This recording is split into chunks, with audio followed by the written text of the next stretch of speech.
Hi Leute, mein Name ist Luca und ihr seid auf meinem Kanal Wolflight. Heute kommt der zweite Teil von der Wasserkühlung, die ich in einen Campstove eingebaut habe. Und ich habe die noch ein bisschen verbessert, habe noch einen Luftkühler eingebaut in die Wasserkühlung, sodass man jetzt unabhängig von anderen Gewässern ist und nur noch so ungefähr 250 Milliliter braucht, um die Wasserkühlung zu befüllen. Also los geht's! Als erstes habe ich mich um den Luftkühler gekümmert. Dazu habe ich ein PC-Kühlelement geholt, das 160 x 40 mm Maße hat und habe darauf Kühlrippen geklebt. Die waren 40 x 40 mm und in die Mitte habe ich dann noch ein Thermometer geklebt, dass man auch sehen kann, was für eine Temperatur das Wasser, das im Kühler ist, hat, und habe das Ganze dann noch mit ausgeschnittenen Kühlrippen umklebt, sodass es einigermaßen vernünftig aussieht und dass man auch das Thermometer ein bisschen schützt. Zum Aufbau muss man als erstes mal die Teile zusammenstecken und mit Wasser befüllen. Und das mache ich jetzt erstmal. Das dauert ungefähr 8 Minuten, das kann man noch ein bisschen verbessern.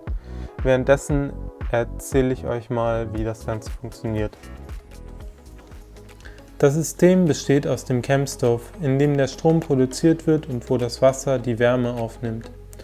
Anschließend fließt es von dort in den Luftkühler, wo die Wärme an die Umgebung abgegeben wird, um das Wasser auf einer relativ konstanten Temperatur zu halten. Danach strömt es an der Entlüftung vorbei, die in diesem Fall einfach nur aus einem Schlauch besteht. Dort kann die Luft aus dem System entweichen, damit sie nicht in die Pumpe gelangt, weil diese ansonsten nicht mehr oder nur noch eingeschränkt funktionieren würde.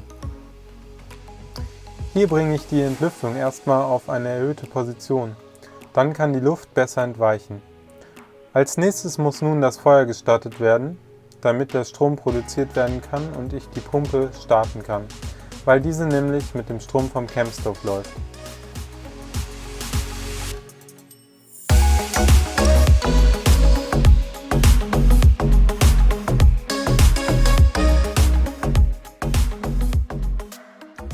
Bei der aktuellen Version muss man in der Anfangsphase, wenn die Pumpe läuft, immer noch darauf achten, dass man die Luft aus dem System bekommt. Dafür starte ich die Pumpe immer wieder für einen kurzen Zeitraum, damit die Luftblasen zu der Entlüftung transportiert werden, und sorge dort dann dafür, dass sie hinausströmen, und fülle Wasser nach.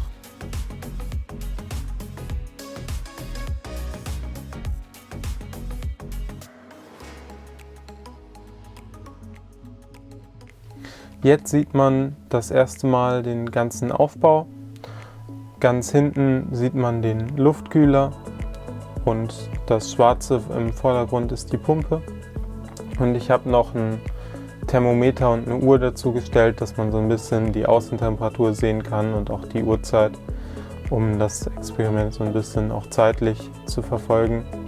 Jetzt seht ihr die Perspektive, aus der ich das Ganze dann aufgenommen habe. Vorne ist die Uhr und das Thermometer für die Luft.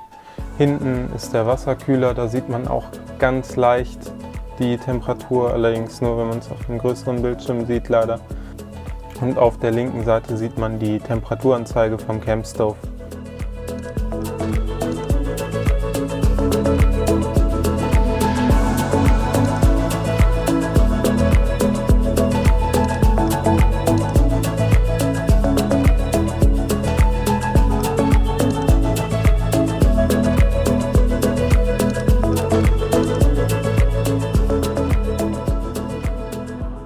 Nachdem der Campstove jetzt einmal vollgeladen ist, wollte ich jetzt das Handy anschließen und mal schauen, wie voll ich das bekomme. Jetzt ist das angeschlossen, aber komischerweise, also zumindest am Anfang war das nochmal so, dass der Campstove trotzdem auch noch den internen Akku geladen hat. Ich weiß nicht, ob das da nur gebuggt hat oder ob einfach so viel Strom produziert wurde, dass zusätzlich noch der interne Akku geladen werden konnte. Das wäre natürlich richtig cool, wenn das so funktionieren würde.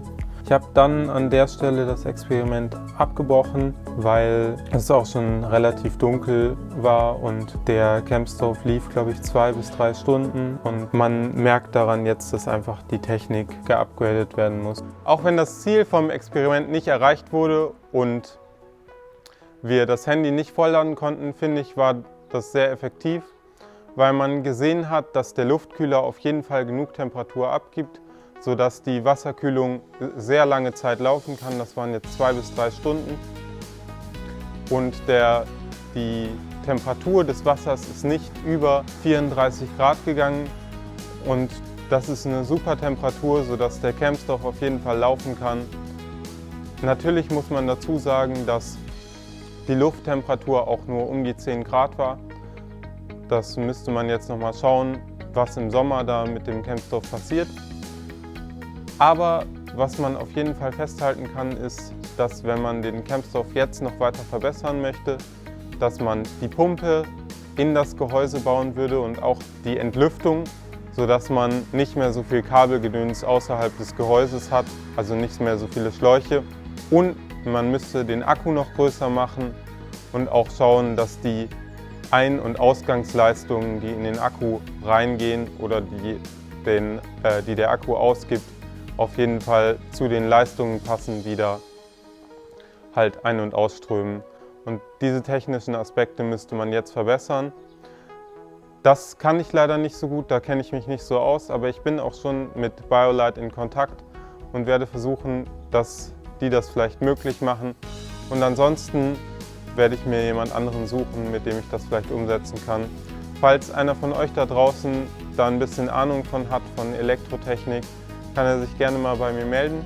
Vielleicht können wir das ja auch zusammen machen. Ansonsten, wenn euch das Video gefallen hat, lasst mir doch gerne einen Daumen nach oben da.